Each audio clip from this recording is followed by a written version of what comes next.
ტურისტი არ არის კეთილგანწყობილი, მოდის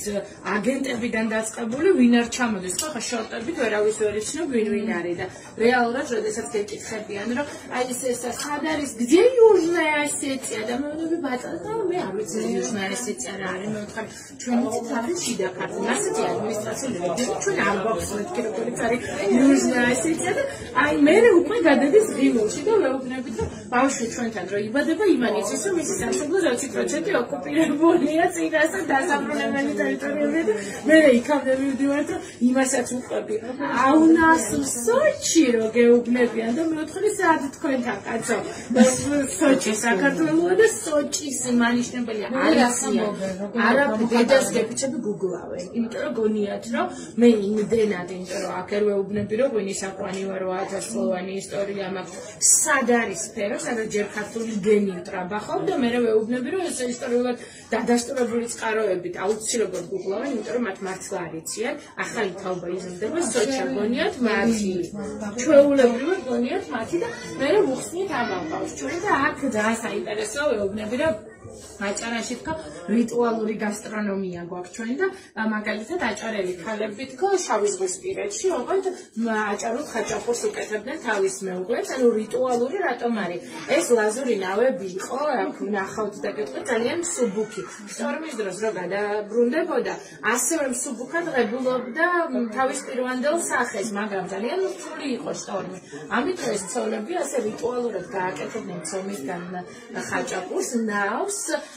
ყველაზე გემრიელი რაც ქონდა ყველს ჩადებდნენ და ბოლოს სიცოცხლის სიმბოლოს ამიტომ არის ცოცხალი და უნი ეს ზე რომ ზიანი ამინდი უნდა ქონოდა მის ქმარს ამიტომ შტორმიც ბრალდებოდა საცოდავ ქალებს რომ ესე იგი ისევე რილოცა ისევე გააკეთა როგორც საჭირო და მე ვეუბნები რომ აი გადავინაცოთ ხაჭაპურმე ტურს ეძახი აქ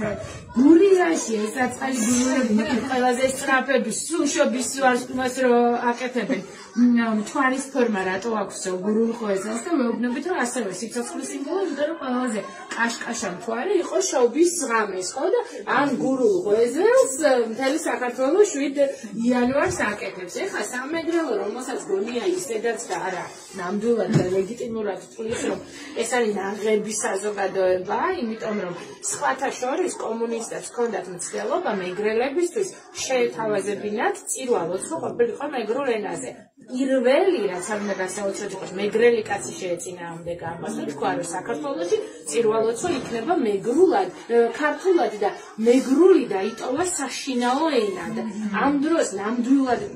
ლეგიტიმურად სრულფასოვანი ენებია სვანურიც, მეგრულიც, ჭანურიც და ლაზურიც.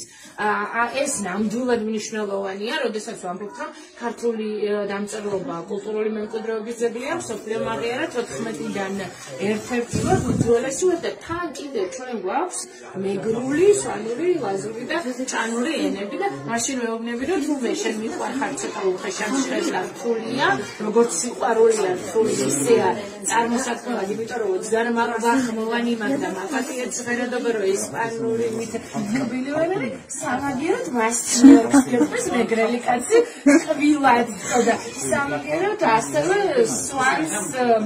მწიელს ბატონო სვანს რომელსაც ვერავინ ვერ აკითხა მე-19 საუკუნემდე და ვერ დაიყო სვანის სიყვარულს რო გიხსნის იქ ომსაც გიცხადებს და გეუბნება მის სიმალად და ამით ნათქვამი აქვს სვანს შენთან ყველაფერი აფხაზეთზე ძალიან ეხლა თქვენ რო არ დაგყალოთ იქედან დაწყებული რომ დედები დღემდე შავს და ძაძას ატარებენ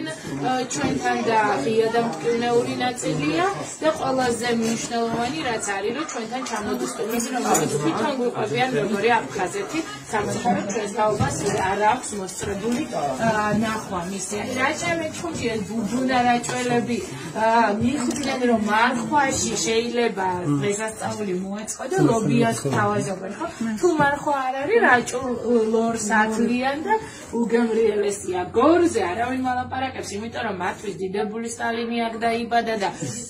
პირველი რაც აქვს რომ აიმე და სტალინი მე ჩვენ ეს შეიძლება განხილვის თემა იყოს ეს არის ნათელი გენია თუ ბნელი გენია მაგრამ გენია რომ არის ამაზე თანხმდებით და მე ვაპარებ რომ კაცი რომელმაც სოფლიოს უთხრა რომ პირველივე გაკვეთილზე ბავშვმა შეიძლება წინადადება ისწავლოს და არა ერთი სიტყვა ეს იყო იაკობ გოგებაშვილი და გორში დაიბადა და პირველ გაკვეთილზე ეუბნება პირდაპირ მსოფლიოს, რომ მე შემიძლია შენ გითხრა აია, რომელსაც ვერცერთი ენა ვერ სთავაზობს და ეხლა ქვემო ქართლის და თბილისის ისტორიას რა თქმა უნდა ისე ვიყვებით, რომ არის იციან რომ ჩამოდიან რომ პირველი კულინარი თქვენ მეფე ყავდათო ჩახოხბილი გაგიკეთათო ჩამიხოხდათ და მე ვეუბნებით რომ ნახეთ გასტრონომიას როგორი ფესვები ქონია ჩვენთან და კახეთი რა თქმა უნდა ღვინის და ვაზის სამშობლოა მარნები ახლა რა თქმა უნდა გასწორდება კახეთში და თუ ყველა პატოლოგია მაგრამ ნამდვილად ისეთია რომ აქ დაიკარგები და შეგვიძლია დავგეგმოთ კიდეც მართლა ძვირფასი შატოები აქვს და აქ უყურებით იმას რომ თუ აციოთ ესა თუ კახეთი მიწასთან გაასწორეს უძველესი საწნახელიც კი არა აქვს რომ გაჩვენონ იმიტომ რომ ნამდვილად აოხრეს პირისაგან მიწისა აღგავეს კახელი კაცი მარანში იწერდა ჯვარს და აკეთებდა ნათლობას იმიტომ რომ უწმინდესი ადგილი იყო მისთვის მე თუ არ